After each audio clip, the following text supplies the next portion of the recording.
नमस्कार, news nation पर champions की जंग देख रहे हैं आप। आपके साथ मैं हूं मोनू चहल, हमारे साथ अंकिता मिश्रा भी है। आईपीएल 2024 का मैच नंबर 42। वैसे अंकिता, अगर देखा जाए तो आईपीएल 2024 में जो क्लैरिटी थी ना वो मिल गई है ऑलमोस्ट, क्योंकि तीन टीमें कहते हैं ना प्लेऑफ के लिए बिल्कुल दरवाजे पर खड़ी है। एक है केकेआर की टीम, दूसरी है एसआरएच और तीसरी कौन है? आरआर। अब जो नंबर 4 का स्लॉट है ना, एक अनार और कई सारी टीमें बीमार हैं, उसमें पंजाब भी हो सकती है, मुंबई भी हो सकती है और उसमें एलएसजी भी हो सकती है और सीएसके भी हो सकती है। लेकिन भाई पंजाब का मैच है किसके साथ? केकेआर के साथ। और ये मैच कहाँ खेला जाएगा? कोलकाता के ईडन गार्डन स्टेडियम में। तो ऐसे में भाई इस वीडियो में आपको बताएंगे भाई कोलकाता की सबसे बड़ी ताकत क्या है और पंजाब की तो कमजोरियां, उनकी ताकत तो कहीं नजर आ ही नहीं रही है। और जो बड़ी दुकानें हैं, फीके पकवान, कुछ ऐसी कहानी उनकी टीम के साथ। वैसे ये हेड टू हेड में बता रहे थे आपको दोस्तों कि कोलकाता ने सिर्फ 21 मुकाबले जीते हैं 32 में से, और जो पंजाब की टीम उनका तो हाल बेहाल 11 मुकाबले जीते हैं। तो ऐसे में जो ये मैच होगा, मुझे तो लगता है अंकिता हर डिपार्टमेंट्स में कोलकाता बहुत आगे है पंजाब से। बिल्कुल। और पिछला मैच आपको याद होगा इसी सीजन का, जहां पर मुल्लापुर स्टेडियम में मैच हुआ था, वहां पर भी पंजाब अपने ही घर पर हार गई थी। और अब देखिए, अब केकेआर के घर पर जाएगी इस मैच को खेलने के लिए। वहां पर क्या कुछ स्ट्रेटेजी रहेगी वो थोड़ी सी अलग बात है, क्योंकि जब भी हम पंजाब की बात करते हैं कई सारी कमजोरियां नजर आती है मोनू। और सबसे बड़ी कमजोरी तो उनकी ओपन यानी कि टॉप ऑर्डर ही है। जब टॉप ऑर्डर की बात आती है तो कोई भी ऐसा बल्लेबाज एंकर रोल का प्ले, जो हम एंकर की बात करते हैं, चाहे वो प्रभ सिमरन सिंह हो, वो भी अच्छी फॉर्म में नजर नहीं आ रहे हैं। और जब बात आती है बाकी की बैट्समैन के, सैम करन जो कि पिछले बार भी जल्दी आउट होकर चले गए थे, कप्तान है अभी इस टीम के, तो लूप होल्स कई सारे हैं। लेकिन जब केकेआर की बात आती है तो केकेआर जो है इस वक्त टॉप 2 में है, यानी कि नंबर 2 पर बरकरार है। और एक मैच हारी है, लेकिन फिर भी बात जब आती है यहाँ पर उनकी बल्लेबाजी की, तो बल्लेबाजी में भी वो दमखम है, गेंदबाजी से भी ये टीम जो है वो बेहतर कर रही है। पंजाब के लिए बात की जाए तो पंजाब के लिए ये मैच इसलिए भी सबसे जीतने के लिए इंपॉर्टेंट हो जाएगा, क्योंकि आप अभी भी उम्मीदें हैं कि प्लेऑफ में ये टीम पहुंच सकती है। उम्मीदें तो बहुत सारी टीमों से हैं, लेकिन फिर भी जब बात आती है पंजाब की तो अभी भी ट्रॉफी की वो उम्मीद जताई जा रही है कि क्या पता वो ट्रॉफी जीत जाए। लेकिन जिस तरीके से प्रदर्शन अभी पंजाब का,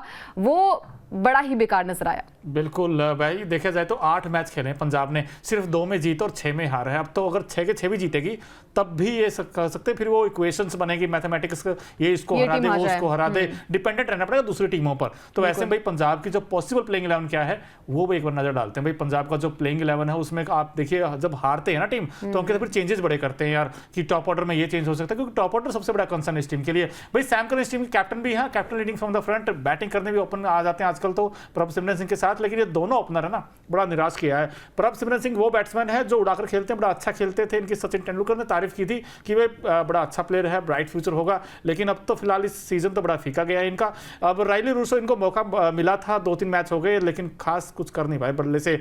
उसके बाद जितेश, अब जितेश शर्मा का ये है कि आप T20 वर्ल्ड कप 2024 में अगर अपने आपको कंटेंशंस मानते हैं तो लंबी पारियां खेलनी पड़ेंगी, अच्छी पारियां खेलनी पड़ेगी और इनिंग को फिनिश करना पड़ेगा, जैसे कि दिनेश कार्तिक करते हैं। क्या जितेश कर पाएंगे? ये भी एक चैलेंज रहेगा। उसके बाद फिर यहां से इनकी बैटिंग स्टार्ट होती है शायद। लियाम लिविंगस्टोन आएंगे, शशांक सिंह आएंगे, आशुतोष आएंगे। अब स्पिन डिपार्टमेंट हर्षित बरार होंगे, हरप्रीत बरार, माफ कीजिएगा, हर्षल पटेल, कगिसो रबाडा और अर्शदीप सिंह। ये कुछ इनका देखा जाए कॉम्बिनेशन है अंकिता। इसे मुझे तो आशुतोष और शशांक को छोड़ दिया जाए, बैटिंग तो कोई दिखती ही नहीं है। बिल्कुल। और हमने देखा था मोनू, जब भी पंजाब की टीम स्ट्रगल करी अपने टॉप ऑर्डर की वजह से करी है, क्योंकि इनका जो लोअर ऑर्डर रहा है ना वो कमाल का रहा है। और हमने कई दफा बात भी करी है कि आशुतोष को ये प्रमोट क्यों नहीं करते, शशांक को प्रमोट क्यों नहीं करते। आप प्रमोट करिए उनको, जब बल्लेबाजी इतनी अच्छी कर लेते, फिनिशर का रोल इतना अच्छा कर लेते, तो आप इन्हें प्रमोट करना चाहिए। नंबर 3 पर, नंबर 4 पर, नंबर 5 पर, आप नंबर 6, नंबर 8 पर लेके आते हैं आशुतोष को और चाहते हैं कि मैच को एक तरफा अंदाज में हरा दे, तो वो नहीं हो सकता बॉस। आपको यहाँ पर एक स्ट्रेटेजी के साथ आना पड़ेगा। लग रहा था कि चलिए चेंजेस काफी ज्यादा हुए हैं, जॉनी बेस्टो जो है वो अच्छी फॉर्म में नहीं थी, उनकी जगह पर भी कई सारे खिलाड़ियों को लाया गया। लियाम लिविंगस्टोन से ये उम्मीद थी कि अच्छी वो पारी खेलेंगे, पारी को बड़ी पारी में तब्दील करेंगे। लेकिन यहाँ पर सिर्फ और सिर्फ 2 ही ऐसे बैट्समैन नजर आते हैं मोनू। एक तो है हमारे शशांक सिंह जो कि लगातार अच्छी फॉर्म में वो खेल रहे हैं। इसके अलावा दूसरा नाम जो है वो काफी ज्यादा इंप्रेस करने वाला है, आशुतोष शर्मा का, एक ऐसा बल्लेबाज जो अकेला अपनी टीम के लिए खड़ा रहता है। और जब बात आती है जीतने की, तो जीत तक वो दहलीज तक पहुंच जाती है टीम, लेकिन वो जीत पाती नहीं है। तो आई थिंक यहाँ पर प्रमोट करना होगा, कई सारे खिलाड़ियों को अपनी टीम कॉम्बिनेशन को ध्यान में रखना होगा। इसके अलावा सबसे ज्यादा जरूरी बात ये भी हो जाती है ना कि आप अगर मैच को जीतना चाहते हैं ना, तो आप सबसे पहले तो अपनी कमियों को ध्यान में रखिए मेरे हिसाब से।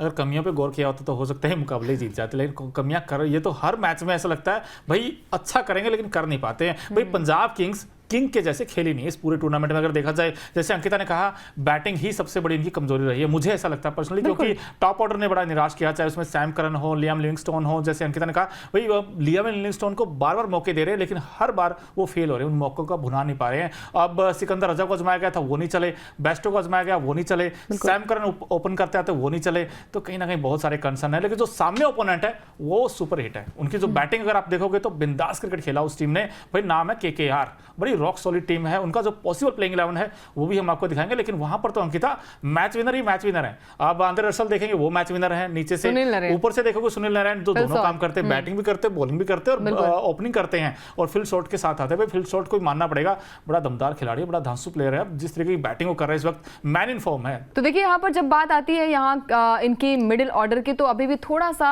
आई थिंक कंसर्न रहेगा यहाँ पर श्रेयस अय्यर की बल्लेबाजी को लेकर। मोनू से श्रेयस अय्यर जो है कप्तानी तो बड़ी अच्छी करते नजर आए, लेकिन जब बल्ले की बात आती है, जब खुद की होम ग्राउंड की बात आती है, तो वहां पर भी श्रेयस अय्यर जो है वो चलते नजर नहीं आए। तो श्रेयस अय्यर की फॉर्म को लेकर थोड़ी नजरें होंगी आई थिंक फैंस की भी और सिलेक्टर्स की भी, क्योंकि T20 वर्ल्ड कप नजदीक है, उसके मद्देनजर भी निगाहें उन पर भी होंगी, क्योंकि यहाँ पर कई सारे ऐसे खिलाड़ी रहे हैं जिन्होंने इंप्रेस करा है, चाहे वो शशांक हो, चाहे वो आशुतोष हो, रियान पराग हो, शिवम दुबे हो, तमाम नाम है। लेकिन जब बात आती है श्रेयस अय्यर की, तो उम्मीदें यही होती है कि अय्यर जो है वो कप्तानी पारी खेलेंगे। इसके अलावा यहाँ पर जब वेंकटेश अय्यर की बात होती है, तो वो पिछला मैच आई थिंक अच्छा गया था उनका, और अभी यहाँ पर सबसे बात करने वाली चीज ये हो जाती है मोनू की, यहाँ पर श्रेयस अय्यर का भी चलना सबसे ज्यादा इंपॉर्टेंट हो जाता है। रिंकू सिंह आई थिंक अभी थोड़े से फीके नजर आ रहे हैं, आई थिंक उनको मौके नहीं मिल पा रहे हैं, और अय्यर ने तो पिछले मैच में 50 लगा दी थी।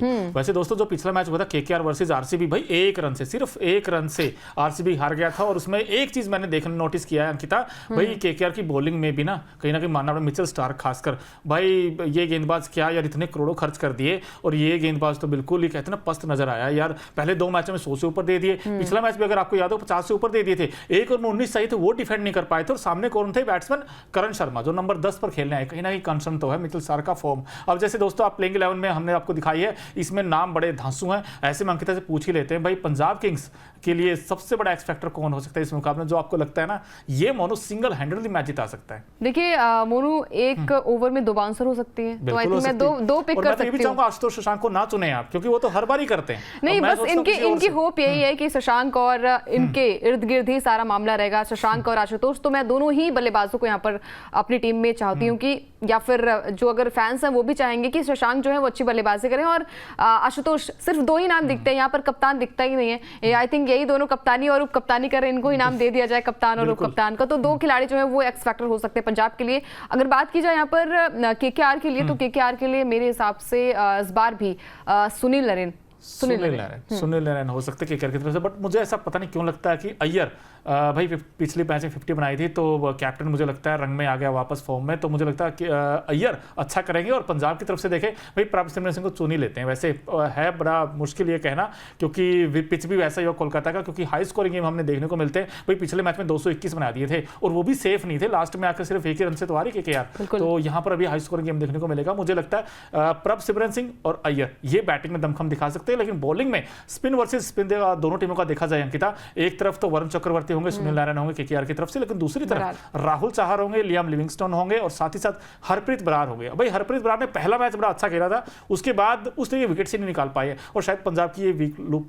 भी कह सकते हैं आप। बिल्कुल वीक लिंक्स भी है इनकी, क्योंकि हरप्रीत बरार नाम में ये बंदा आया था जब इन्होंने आई थिंक 13 रन पे 2 या 3 विकेट आ गए थे इनके, तो नाम चर्चाओं में था। उसके बाद से प्रदर्शन खास रहा नहीं इनका, लेकिन फिर भी अगर एज कंपेयर टू केकेआर बात की जाए तो इनकी बॉलिंग आई थिंक पंजाब की थोड़ी सी ज्यादा मुझे बेहतर नजर आई है। हर्षित राणा वो भी पहले मैच में चमके थे, जो आई थिंक हैदराबाद के साथ मैच था, वहां पर भी उन्होंने 13 रन डिफेंड किए थे। उसके बाद से ये नाम चर्चाओं में था, लेकिन अब उनकी फॉर्म जो है वो थोड़ी सी वीक नजर आई है। तो वीक लिंक्स जो है वो केकेआर के पास भी है, उनकी गेंदबाजी में वो दमखम अभी भी थोड़ी सी कमजोर नजर आती है। लेकिन जब बात आती है बैटिंग की, तो बैटिंग डेफिनेटली पंजाब की वीक है, और यहाँ पर भी उन्हें काम करना पड़ेगा। जब इन्हें वही है ना कि अभी भी उम्मीदें हैं, उम्मीदों पर दुनिया कायम है, तो उम्मीद जो है वो पंजाब के पास भी है कि वो मैच को एक तरफा अंदाज में जीते, क्योंकि हर बार हमने देखा है कि सिर्फ यही टीम है जो रोमांचक मैच बनाती है और लास्ट में आके हार जाती है। लेकिन भाई उम्मीद नहीं छोड़नी चाहिए। हर कोई ये कहता है उम्मीद पे दुनिया कायम है। अब पंजाब की टीम अगर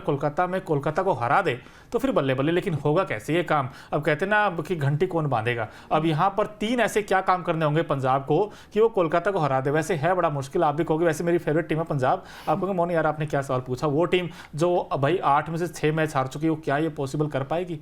देखिए पॉसिबल तो कुछ भी हो सकता है। मैच जो है वो आई थिंक कभी भी चेंज हो सकता है। आपको याद होगा चेन्नई के साथ मैच था लखनऊ का, और लग रहा था कि मैच जो है वो चेन्नई जीतने वाली, क्योंकि इतना बड़ा टारगेट दे दिया था और चेस करना थोड़ा सा डिफिकल्ट हो रहा था। 0 पर आउट हो गए थे डिकॉक, उसके बाद केएल राहुल का बल्ला नहीं चला, लेकिन स्टॉइनिस आए, उन्होंने सारी लाइट लूट ली। तो क्रिकेट कुछ भी हो सकता है यहाँ पर। तो आपने कहा 3 ऐसे काम क्या करने पड़ेंगे, तो काम तो बहुत सारे हैं पंजाब को करने के लिए। सबसे पहले तो अपनी बैटिंग लाइनअप पे ध्यान देने होगा इनको, टॉप ऑर्डर को चलना होगा, पावर प्ले का सही से इस्तेमाल करना पड़ेगा।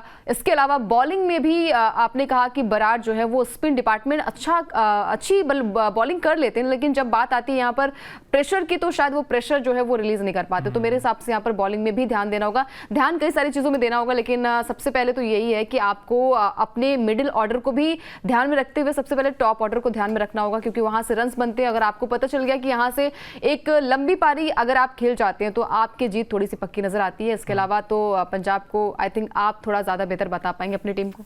बिल्कुल यार, मुझे भी ऐसे ही लगता है कि भाई बॉलिंग पर काम करना पड़ेगा सबसे इंपॉर्टेंट, और टॉप ऑर्डर पे काम करना। 2 इंपॉर्टेंट चीज़ ये है। और तीसरी चीज़ जो मुझे लगता है भाई लियाम लिविंगस्टोन को बैटिंग से दमखम दिखाना होगा, क्योंकि लियाम लिविंगस्टोन अगर बीच की ओर में अच्छी बैटिंग कर देंगे 10 से 15 या 20 के बीच में, तो फिर ये स्कोर्स लाने लगाता हुआ पहुंच सकता है। और लियाम लिविंगस्टोन से मुझे पता नहीं क्यों ऐसा लगता है, बड़ी उम्मीदें इस बैट्समैन से, और ये अच्छा भी करेंगे कोलकाता की पिच पर, मुझे ऐसा लगता है पर्सनली। लेकिन दोस्तों मजा बढ़ाएगा, क्योंकि दोनों टीमें अगर ऑन पेपर देखे जाए भाई पावर हिटर है, उस तरफ लियाम लिविंगस्टोन होंगे और दूसरी तरफ रसल होंगे। अब आप मुझे बताइए भाई किसका बल्ला चलेगा? रसल का चलेगा, अभी आपके सामने भी आए थे वैसे, या फिर लियाम लिविंगस्टोन का चलेगा? और दोस्तों प्रेडिक्ट कर सकते हैं भाई कौन बाजी मारेगा कोलकाता? मुझे तो लगता है पंजाब। अंकिता आपको? मेरे हिसाब से केकेआर जीत रही है। केकेआर जब मुल्लापुर में जाके पंजाब को हरा सकती है तो अपने गढ़ में तो वो राजा ही है। तो मेरे हिसाब से मैं केकेआर के साथ जाऊंगी। बिल्कुल, लेकिन साख की लड़ाई है पंजाब के लिए, मजा बढ़ाएगा। लेकिन आप प्लीज चैनल को लाइक शेयर एंड सब्सक्राइब जरूर कीजिएगा।